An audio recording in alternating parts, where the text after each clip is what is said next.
Bonsoir à toutes et à tous, ravi de vous retrouver pour un nouveau numéro d'Accès Direct. Vous le savez, Accès Direct, c'est votre rendez-vous quotidien avec l'actualité et l'information en Savoie-Mont-Blanc sur votre chaîne préférée, 8 Mont-Blanc. Nous sommes le mercredi 9 janvier 2019, c'est parti pour 45 minutes de belles rencontres. Au programme ce soir, Pierre-Yves Antras, le directeur général de Haute-Savoie Habitat, répondra à mes questions. Nous ferons le point sur le logement social en Haute-Savoie. Nous parlerons de la station de Crans-Montana en Suisse pour un jour une station. Et enfin, je recevrai Laurie et Laurie, les deux blogueuses de La Co. Mais avant toutes ces réjouissances, j'ai le plaisir d'accueillir Victoria pour les titres du journal. Salut Victoria. Salut Seb. Alors dans ce journal du 9 janvier, on va reparler une nouvelle fois des Gilets jaunes. Oui, ils sont toujours très mobilisés après les fêtes. Du côté de Margencel notamment, les Gilets jaunes se sont installés à Sciez sur un terrain qui a été mis à leur disposition. Jean-Paul Crespi est allé de nouveau à leur rencontre, on verra son reportage. Et puis un reportage au sein du 13e bataillon de chasseurs alpins du côté de Barbie en Savoie. Oui, à l'occasion de la revue, de la révision du matériel, puisque le 13e bataillon de chasseurs alpins de Barbie va recevoir prochainement de nouveaux engins. Clémence Roualdès et Francis Raisin sont allés à la rencontre des militaires. Merci Victoria, à tout à l'heure. À tout à l'heure. Allez, on débute cette émission avec notre invité dans l'actu, Jean-Yves Antras. Bonsoir. Pierre-Yves Antras. Installez-vous. Alors déjà, avant toute chose... quelques mots sur Haute-Savoie Habitat. Créé en 1929, vous êtes propriétaire aujourd'hui de près de 20 000 logements sociaux en Haute-Savoie, c'est bien ça? C'est ça. Haute-Savoie Habitat, organisme HLM. L'intervention d'un organisme HLM, je pense que tout le monde le sait, c'est effectivement produire du logement social et surtout le gérer dans le temps, c'est-à-dire un patrimoine qui date, comme vous l'avez dit, de 90 ans. Ça sera cette année, notre anniversaire, 90 ans. 90 ans, près de 20 000 logements sur le département de la Haute-Savoie et uniquement sur le département de la Haute-Savoie. Donc un organisme HLM, c'est produire du bonheur, produire du logement pour ceux qui en sont le plus éloignés. C'est ça notre mission, c'est ça une mission d'intérêt général. Et ça contribue à ce que finalement tout le monde trouve une solution logement dans le département de la Haute-Savoie. 90 ans, c'est une belle longévité. Oui, mais on espère que ça sera encore 90 ans à minima pour la suite. Alors, quelle est la situation actuelle du logement social en Haute-Savoie? Alors, la situation actuelle du logement social en Haute-Savoie, elle est complexe, elle est tendue, mais ça, c'est la Haute-Savoie. La Haute-Savoie est un des départements, un des territoires français qui est le plus tendu en termes de réponse aux besoins logement, c'est-à-dire qu'en clair, on a une tension, ça tout le monde le sait aussi, une tension entre les possibilités de se loger et le revenu, l'économie, qui fait que globalement, c'est compliqué de se loger dans ce département où tout est plus cher et où globalement, on a des difficultés à trouver un logement quand on est éloigné des solutions logement. Ça veut dire aujourd'hui, en clair, qu'il n'y a pas assez de logements pour faire face à la demande? La demande, en moyenne, elle est élevée sur le département de la Haute-Savoie. Elle est aujourd'hui autour de 23 000 demandeurs, c'est-à-dire 23 000 ménages qui demandent un logement social sur la Haute-Savoie.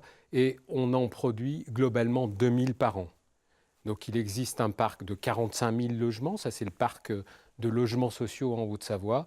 Et globalement, l'ensemble des organismes HLM en produisent 2 000 chaque année. Alors le logement social traverse une période de turbulence. Oui. Depuis maintenant quelques temps, avec deux lois qui ont considérablement fait évoluer les choses, la loi de finances 2018 et la loi Elan. Commençons d'abord avec cette loi de finances 2018. Un rappel déjà, qu'est-ce qu'elle change pour vous? La loi de finances 2018, c'est une loi qui a impacté tous les organismes HLM fortement. La politique même du logement social en France, c'est ça qui aujourd'hui nous bouleverse, c'est ça qui nous fait alerter le citoyen, les citoyens, c'est de dire attention, attention, on va vers quelque chose qui est dramatique pour notre société, qui nous fait nous éloigner de notre solidarité politique et sociale qui existe, c'est-à-dire qu'on a effectivement deux lois qui viennent nous impacter, qui nous entraînent globalement vers une forme d'une politique de désengagement du logement social de la part de nos citoyens, de la part de notre État. Et ça, c'est dramatique. On était dans un système qui était envié par tous les pays européens. On est en train de le détruire. On est en train de détruire une centaine d'années de travail sur une solidarité sociale qui permet le logement social en France. On est en train de détruire ça. Alors, la loi de finances, elle a démoli un certain nombre de choses. Elle a créé des nouvelles taxes. Je vais faire assez vite. Globalement, des impôts supplémentaires qui viennent impacter les organismes HLM Pour Haute-Savoie Habitat, c'est 7 millions d'euros qui viennent s'impacter sur notre capacité d'investir. Qu'est-ce que ça veut dire? Ça veut dire que globalement, par l'impact uniquement de cette loi, là où on produisait chaque année 600 logements nouveaux sur le département, eh bien, c'est comme si, toutes choses étant égales par ailleurs, simplement par l'impact de cette loi, c'est 200 logements en moins. 200 logements en moins en création en neuf et 200 logements en moins qu'on ne peut plus réhabiliter. Donc globalement, ça désengage nos structures, organismes HLM d'une capacité d'investissement et d'une capacité d'investissement social pour le bien de notre département. Alors, une autre loi a fait beaucoup parler d'elle, la loi Elan. Elan pour évolution du logement, de l'aménagement et du numérique. Là aussi, une loi qui fait loin de faire l'unanimité chez les bailleurs sociaux. Alors, c'est une loi qui vient juste d'être promulguée. Donc, on attend des décrets, on attend un certain nombre de mises en œuvre. Là où la question principale est posée, il y a deux questions. La première, c'est sur la réorganisation des organismes HLM. Cette loi dit globalement, quand un organisme HLM n'a pas 12 000 logements, il devra se rapprocher d'un autre. C'est une loi qui tend vers l'excellence par la mutualisation, ce qui est plutôt une bonne chose. Et là-dessus, les organismes HLM réagissent comme ce que les lois demandent aussi aux collectivités, à nos territoires, donc d'être dans une recherche d'intelligence de mutualisation. Donc on est là-dedans. C'est des choses qu'on faisait depuis très longtemps. Et par rapport à ça, on est dans ce questionnement-là. Alors, comme on l'a dit, Haute-Savoie Habitat, c'est 20 000 logements, donc on n'est pas concerné par ça.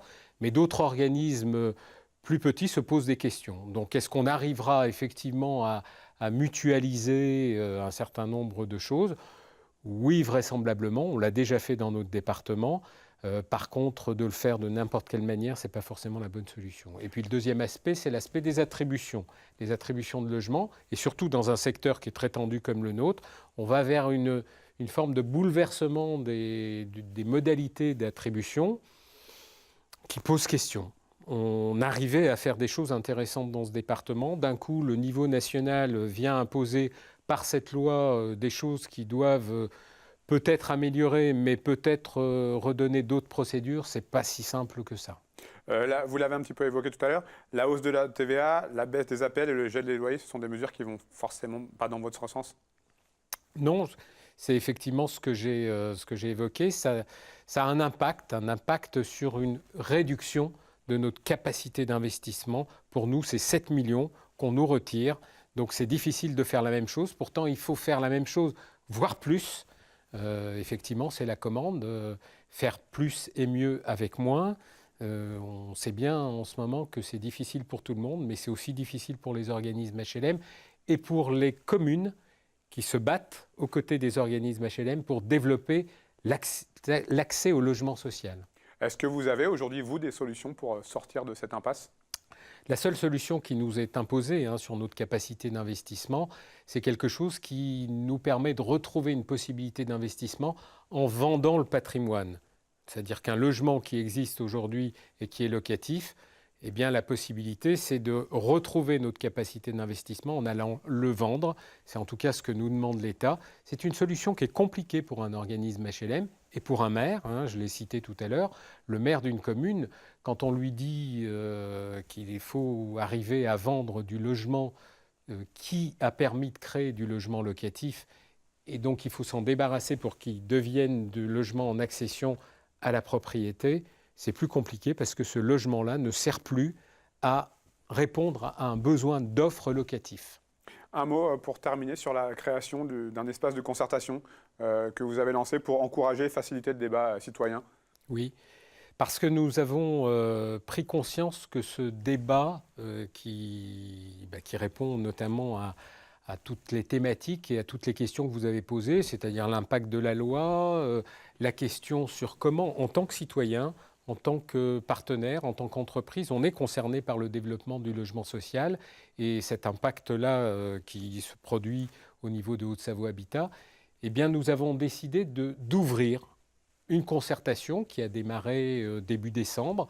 On l'a lancée auprès de la totalité de nos parties prenantes, donc là aussi un acte de confiance, de travail avec nos parties prenantes. Les parties prenantes, c'est les entreprises avec qui on travaille, c'est les salariés de Haute-Savoie Habitat, c'est aussi les locataires, et bien évidemment les locataires avec qui on est dans une prestation de service, nous, Haute-Savoie Habitat. Et puis c'est la totalité des élus avec qui nous travaillons sur ce département.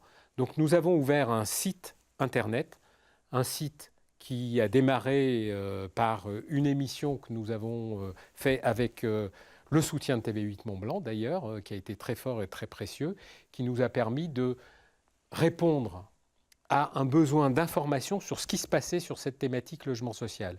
Aujourd'hui, le débat est ouvert. Les questions sont à poser sur ce site-là. Alors ce site, on y trouve toutes les références sur le site de Haute-Savoie Habitat, c'est www.hautesavoiehabitat.fr. Chacun doit y aller, qu'on soit citoyen, qu'on soit entreprise, qu'on soit élu, on posera des questions. Ce n'est pas nous qui aurons forcément les réponses. Par contre, on ira travailler sur tous les chemins de questionnement, tous les chemins de réponse qui seront apportés pour ce que sera Haute-Savoie Habitat demain et dans les 90 ans qui viennent. Merci beaucoup, Pierre-Yves Antras. Merci à vous. Bonne continuation. À bientôt. À bientôt. Allez, on passe à notre rubrique Un jour, une station comme tous les jours cet hiver. Et ce soir, on va passer la frontière, puisque mon invité, M. Bruno Hugler, vient de Suisse, de Crans-Montana plus précisément.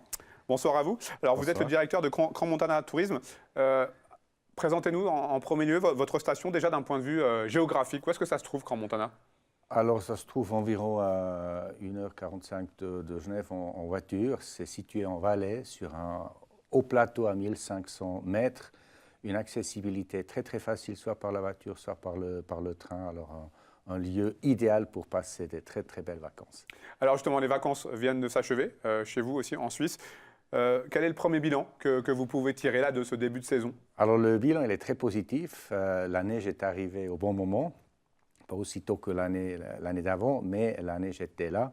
Si les remontées ont fait un grand travail de préparation et nous avons eu beaucoup plus de fréquentation que l'année d'avant. Alors nous sommes très très contents. Les gens sont venus très nombreux. Il faut aussi dire que les jours fériés, c'était très très bien placé. Tout jouait bien. On a eu du beau. Alors tout le monde est content. Vous aussi, en Suisse, vous êtes tributaire des changements climatiques. Comment est-ce que vous faites pour vous adapter au manque ou à l'abondance de neige, comme ça a pu être le cas ces dernières années ? On est tous tributaires, on est tous dans le même arc alpin, mais on peut aussi dire à Crans-Montana, on n'a pas que les skieurs, on a beaucoup de gens qui viennent pour profiter du climat, du soleil, de la vue panoramique. Mais c'est clair que le changement climat nous préoccupe aussi. Nous avons certes l'avantage que notre domaine va assez haut, on va jusqu'à 3000 mètres, sur un glacier. Alors ça nous rassure et ça nous donne une certaine garantie. Mais nous sommes appelés à développer l'offre, des offres complémentaires aussi en hiver. Et à Crans-Montana, nous sommes également très forts en été. Nous avons une vaste offre estivale. Et ça, c'est aussi très, très rassurant pour ces années à venir.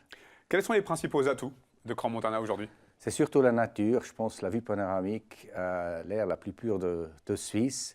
C'est après aussi toute l'offre culturelle que nous avons. C'est vraiment extrêmement riche. Il y a toujours quelque chose qui se passe aussi au niveau culturel, des centres d'art, des musées. On a plein d'activités, le ski, la randonnée, etc., pour que mentionner quelques-unes. Alors la variété de nos activités. Et c'est vraiment aussi tous les plaisirs, la gastronomie, le shopping, le divertissement, le bien-être. Alors Crans-Montana propose vraiment tout.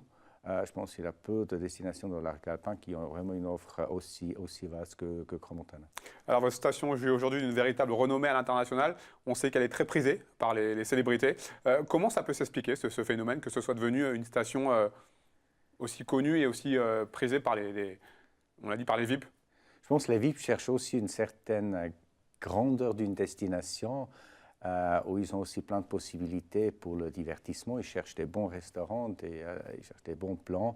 Je pense aussi tout ça fait vraiment de Crans-Montana que c'est apprécié par les VIP, par les célébrités. Pas seulement, on a vraiment des gens de tous les quatre coins du monde.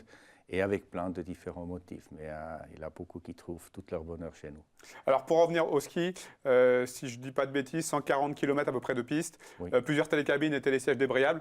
Vous avez aujourd'hui des équipements de très haute facture pour proposer une offre plus qu'intéressante à vos clients? Nous sommes très contents que les remontées mécaniques ont beaucoup investi ces dernières années dans les installations, pas seulement aussi sur les pistes, dans l'enneigement mécanique. Alors, ce qui veut qu'on ait maintenant un domaine qui a un parc qui est vraiment à jour. Il y a eu beaucoup aussi dans les restaurants de montagne. Alors, le ski reste une activité principale maintenant en hiver, et là, on peut dire qu'on est parmi les meilleurs. D'ailleurs, on a adhéré au groupe Best of the Alps, comme Chamonix aussi dans notre région.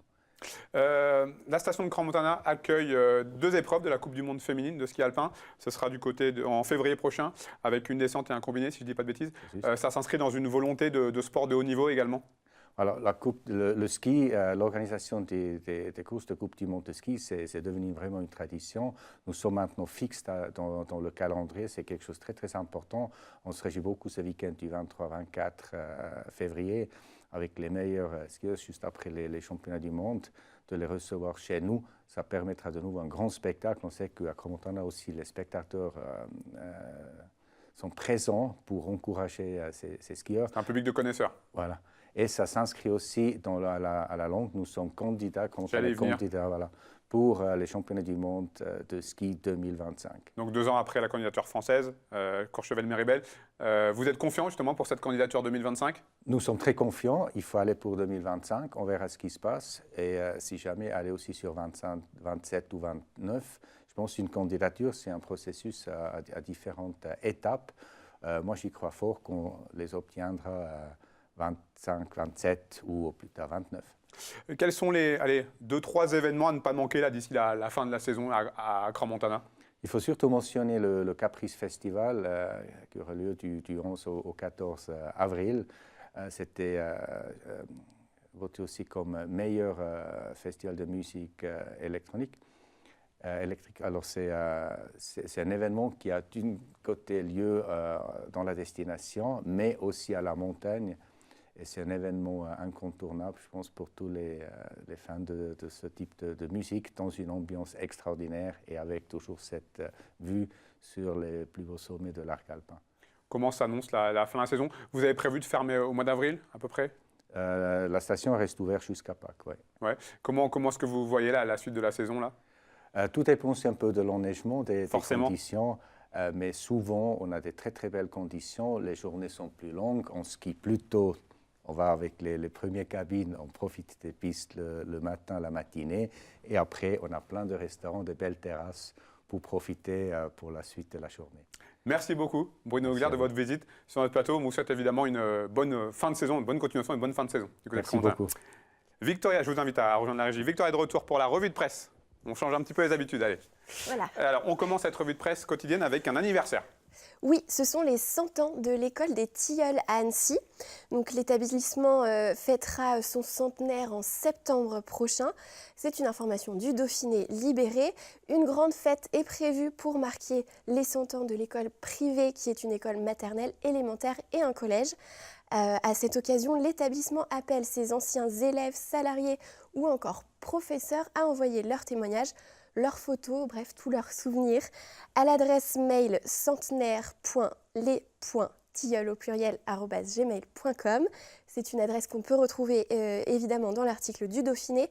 L'objectif est de partager un maximum de souvenirs lors de la grande fête en septembre prochain. Et puis, vous l'avez sans doute remarqué, la neige est arrivée, enfin. On l'attendait, pour cette année 2019 en tout cas. Oui, effectivement. Et c'est l'occasion de revenir sur cette info de Météo France avec un début de mois de janvier assez sec et plutôt froid jusqu'ici. Météo France revient sur cette information pour nous signaler que le mois de janvier a été jusqu'ici en tout cas beaucoup plus sec et plus froid au niveau national que l'année dernière. Janvier 2018 avait été plus doux mais aussi plus pluvieux. Et par rapport à l'année dernière, il y a aussi beaucoup moins de neige. On espère que les précipitations de ce jour vont rattraper un petit peu les choses. Alors, on met dans l'oreillette qu'il y a eu un petit oubli de... Normalement, on est censé avoir des photos de webcam.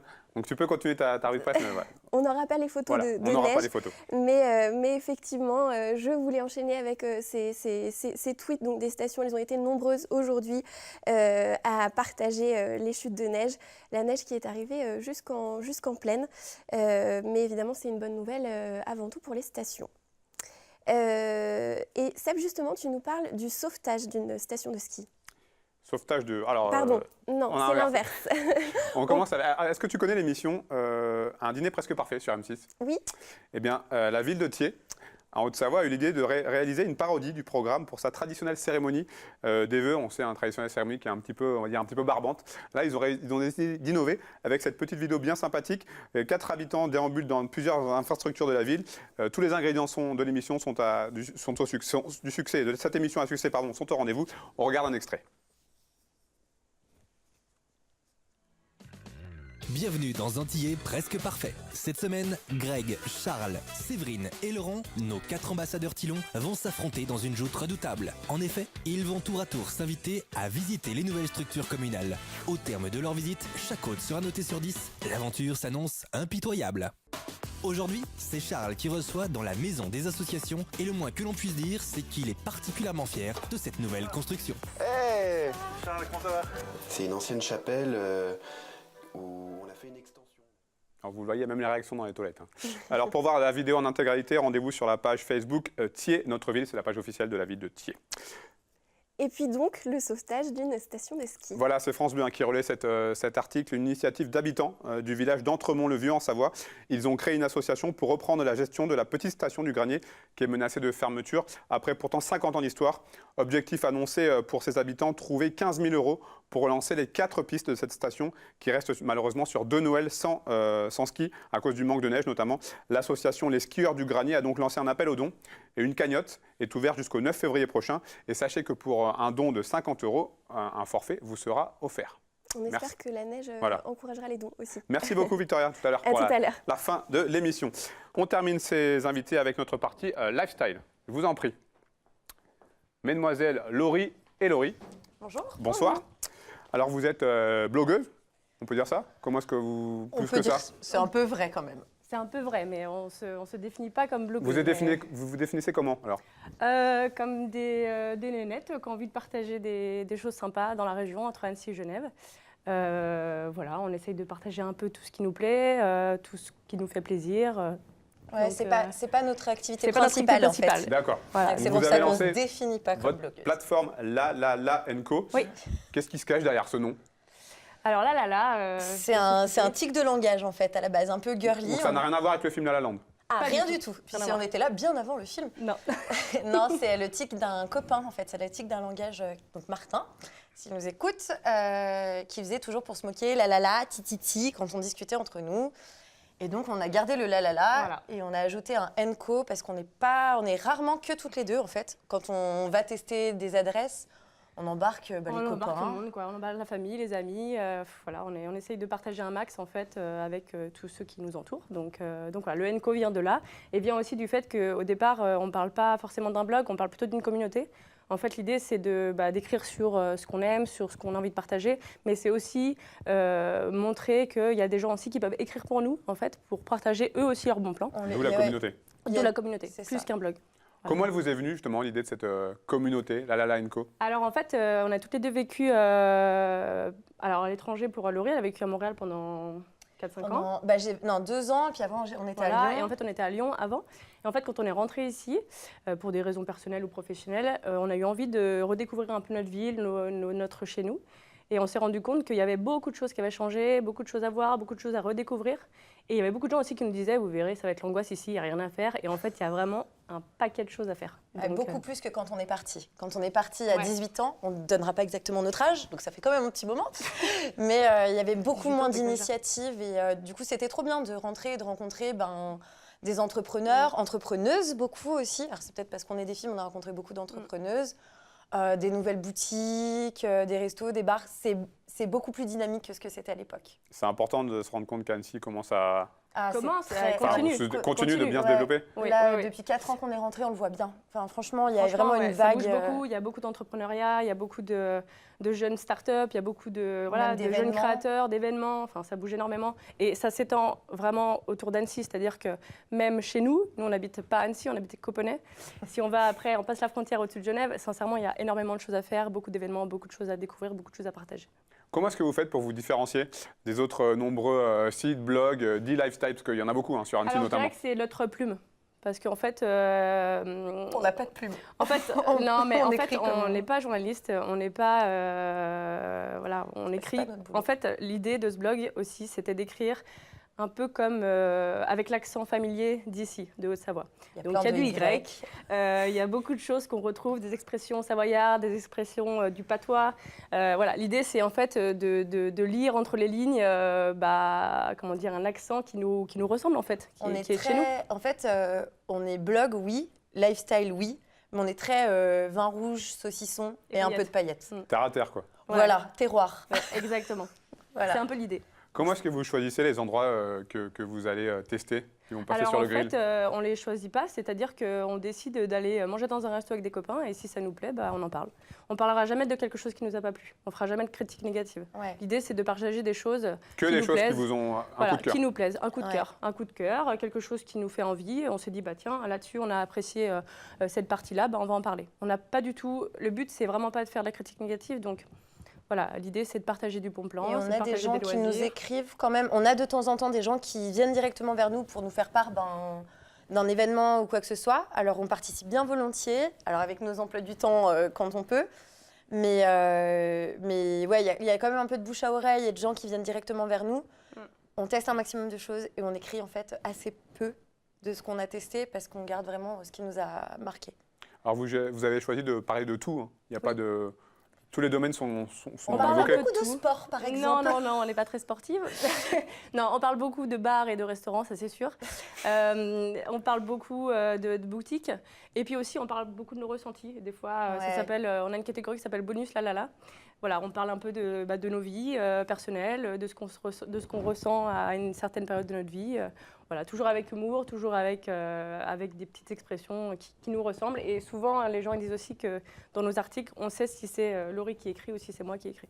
Laurie aussi. Voilà, mais Ouais. oui. C'est un peu ça. Est-ce qu'en ce début d'année 2019, vous avez chacune un coup de cœur là, d'un endroit ou d'un... On a un peu le même pour un resto parce que on a fait récemment avec une copine le Cosna en vieille ville, vraiment top. Enfin, un gros coup de cœur.